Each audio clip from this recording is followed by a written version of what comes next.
ok? Bom, dentro do estudo do trabalho da eletricidade, a eletrostática é a parte inicial e fundamental desse estudo. Por quê?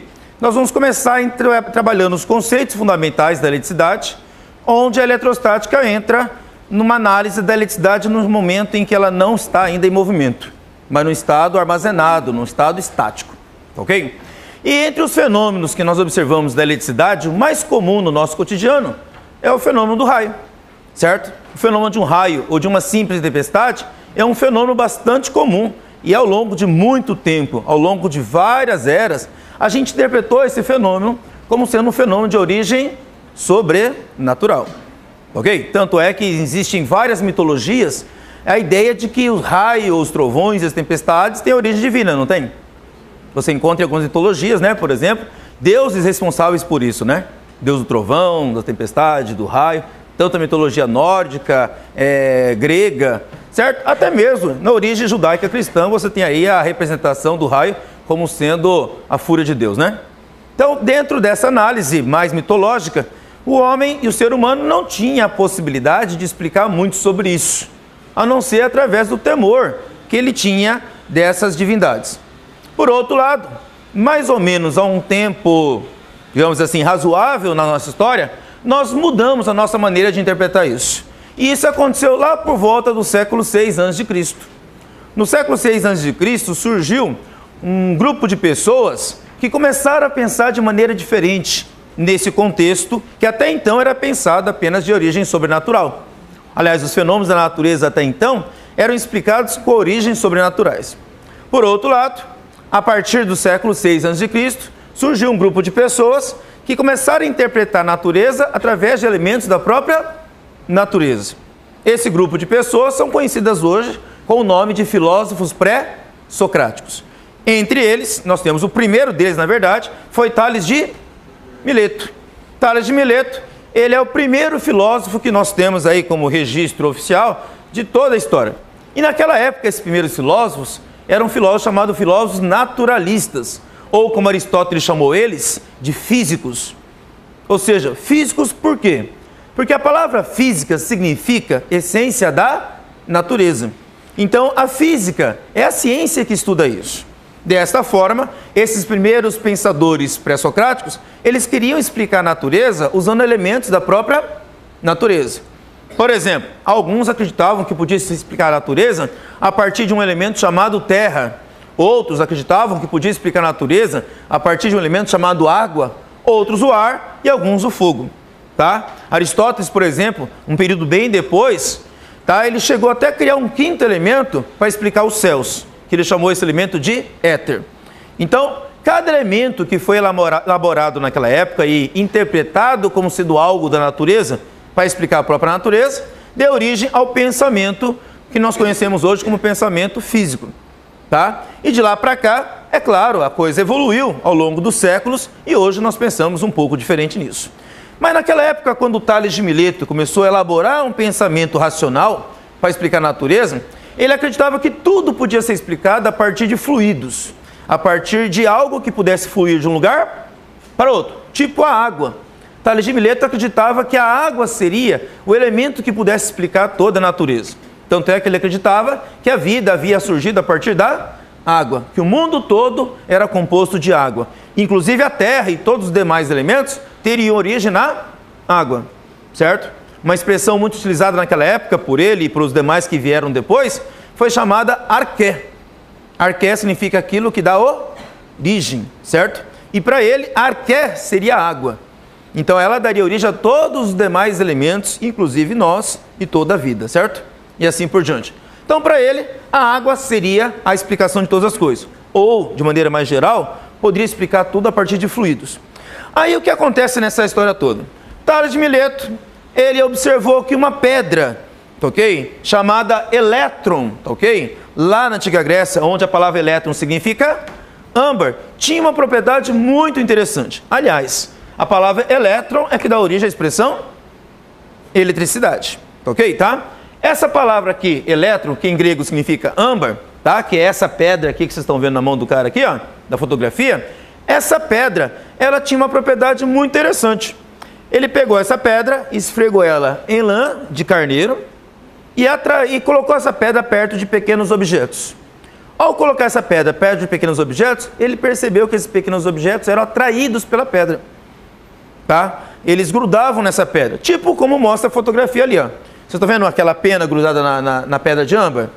Mas isso acontecia depois que a pedra era esfregada na lã de carneiro. Bom, como a pedra chamava-se elétron e ela passava a atrair pequenos objetos depois de ter sido atritado com lã, ele chamou essa propriedade do elétron de atrair pequenos objetos pelo nome de eletricidade. Então, originalmente, eletricidade significava isso, a propriedade que o âmbar tinha de atrair pequenos objetos depois de esfregado na lã. Mas você sabe o que é âmbar? Não. O âmbar, ele é um material, ele é uma pedra, vamos dizer assim. Os geólogos e geógrafos não gostam de falar pedra, né? Mas, na verdade, é uma rocha, vamos dizer assim melhor, de origem fóssil. Tá? Ele é um fóssil de origem vegetal. Tá? Dentro das plantas tem uma seiva que corre pelos seus vasos, que quando essa planta ela passa por um processo de fossilização, por exemplo, quando um vulcão explode, ele joga muita cinza vulcânica, certo? Essa cinza vulcânica cai e pode recobrir uma grande extensão de florestas. Essa cinza vulcânica é rica em sais minerais. Ela altera a composição química do entorno da planta e essa alteração da composição química acaba matando fungos e bactérias ou outros organismos ali que promovem a decomposição daquela planta. Ela vai morrer, certo? Só que como os agentes decompositores acabam morrendo pela alteração química do entorno, o resultado, aquela planta, ela não entra em decomposição, ela morre, mas não se decompõe. E aí o que acontece com o passar do tempo? Chuva e outras intempéries acaba dissolvendo aqueles sais minerais que estão aqui, ali naquele solo, agora aquela cinza vulcânica virou um solo, certo? E aquilo vai mineralizando a árvore ou a planta com o passar do tempo.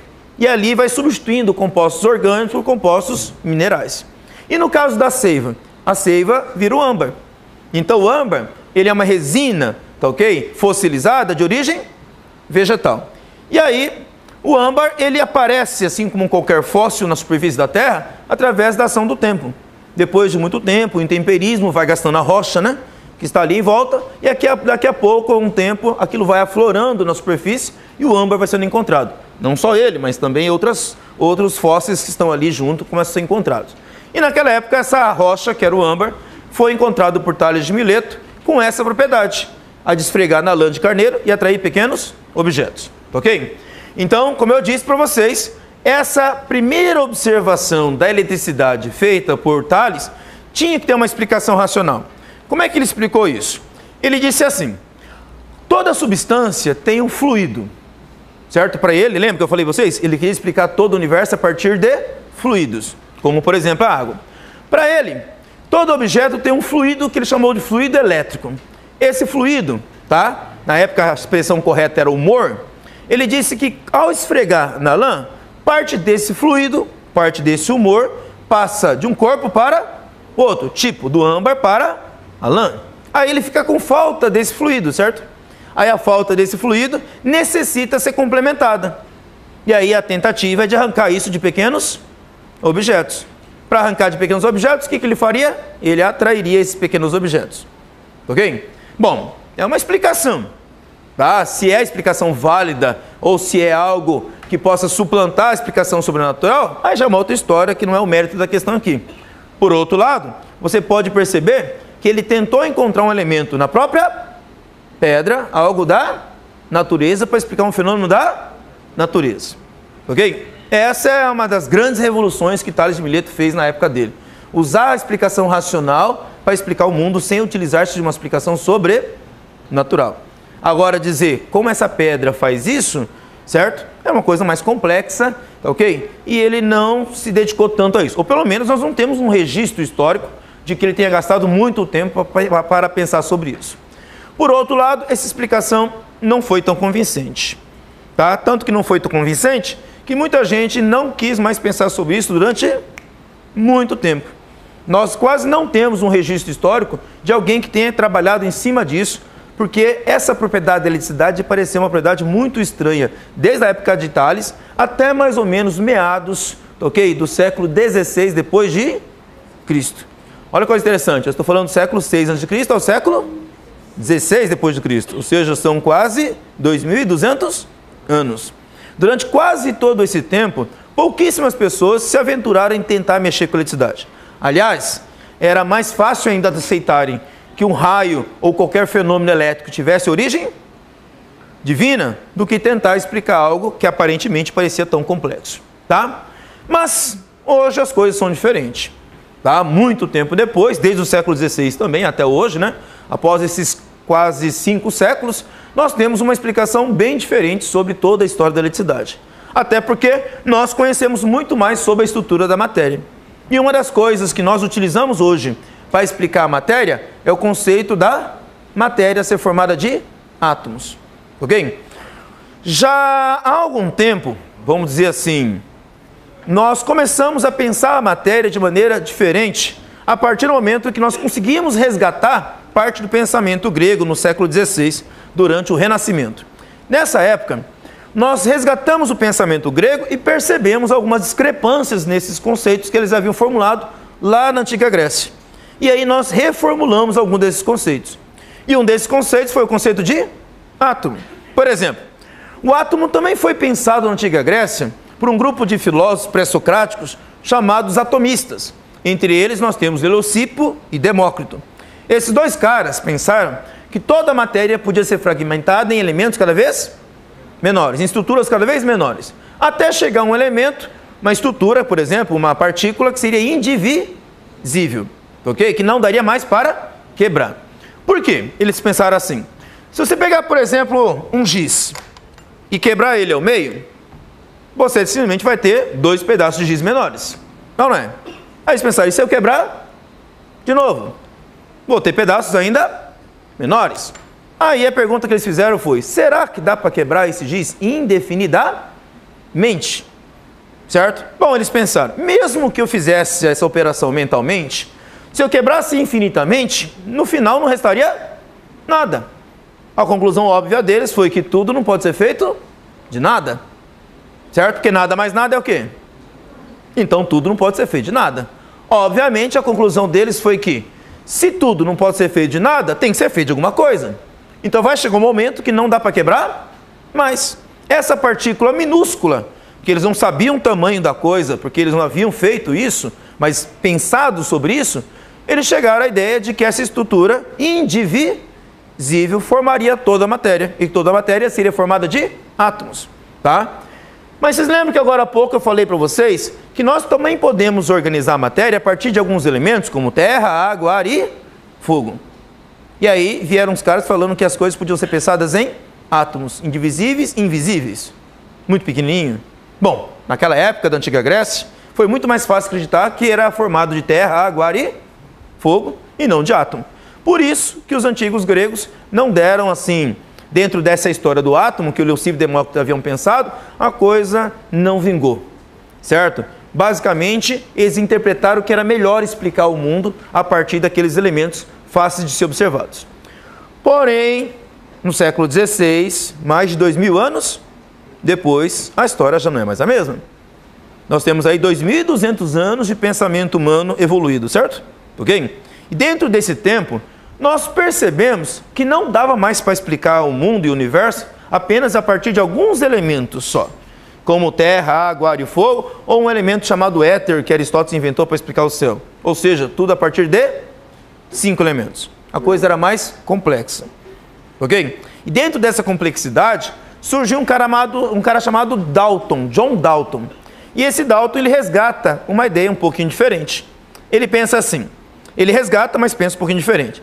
O átomo pensado por Leucipo e Demócrito tem sentido. A matéria poderia ser formada dessas partículas indivisíveis.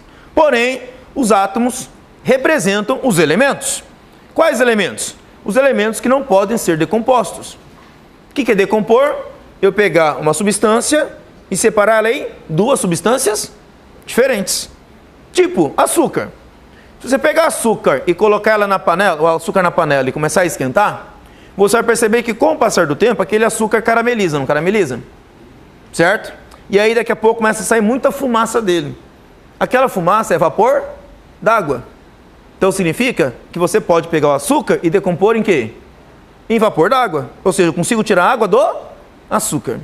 E com o passar do tempo, você perceber que só vai sobrar ali na panela uma borra preta. Se você deixar o caramelo passar do ponto, né? Deixa lá no fogo por muito tempo, você vai perceber que no final sobra uma borra preta. Aquela borra preta é carbono. É carvão. Então, o que nós podemos concluir? Que o açúcar é uma substância elementar? Ela é elementar? Não. Por que não? Porque eu posso decompor em duas substâncias mais simples, certo? Então, se eu pego o açúcar e decomponho em água e carbono, no caso do carvão, o açúcar não é uma substância simples, elementar, ok? É uma substância composta. E dessa forma, John Dalton percebeu que a ideia pensada pelos antigos gregos Leucipo e Demócrito tinha sentido. Porém, como eu falei, 2.200 anos depois, ok? Já se sabia sobre o processo químico de decomposição dos elementos, certo? Ou seja, você pega uma substância mais complexa e decompõe em substâncias mais simples. Então ele pensou, deve existir vários tipos de átomos e cada átomo representa um elemento, ok? E ele até pensou como combinar esses elementos para gerar novas substâncias, que na época ele chamou de compostos, ok? Então os compostos são substâncias formadas por mais de um elemento, tá? E aí ele até criou o que nós chamamos hoje de lei das umas leis que dão origem ao que nós conhecemos hoje de leis das reações químicas, tá? Uma dessas leis é que a quantidade de massa que existe antes da reação é igual à quantidade de massa que existe depois da reação, que deu origem a uma outra lei mais conhecida na química chamada lei de Lavoisier, né? É aquela famosa frase dele, né? Na natureza nada se cria, nada se perde, tudo se transforma. A química moderna nasce em cima disso.